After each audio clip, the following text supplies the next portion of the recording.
వచ్చే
నియోజకవర్గం త్రికోణ పోటీ ఉంది. ఈసారి ఈ పోటీ అన్ని సమస్యల మీద సమగ్రమైన దృష్టి పెట్టడానికి ఇప్పుడు నేను వర్మ గారు విడివిడిగా పోటీ చేయడానికి కలిసి మేము ఉమ్మడిగా ఒక ప్లాట్ఫామ్ మీద పోటీ చేయడానికి సమస్యలను పరిష్కరించడానికి చాలా సులభమవుతుంది. అలాగే క్లాష్ ఉంది. ఏదన్నా సరే ఈ సమస్యను ఇలా సాల్వ్ చేయాలి అని ఒక ఇది ఉన్నప్పుడు ఒక డిబేట్ ఉన్నప్పుడు దాని సామరస్య వాతావరణం పరిష్కరించాలి.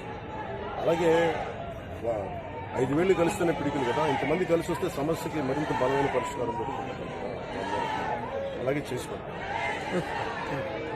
కానీ దీనికి అడ్డంకులు కల్పించకపోతే పెన్షన్ ఇళ్ళకే జరుగుతుంది.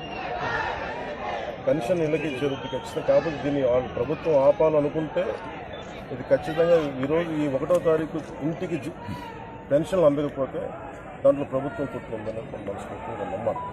సార్, పిఠాపురం ప్రజలకి మీరు ఇచ్చే సందేశం ఏంటంటే ఎన్నికలు రాబోతున్నాయి, 1,00,000 ఓట్ల మెజారిటీ అంటున్నారు.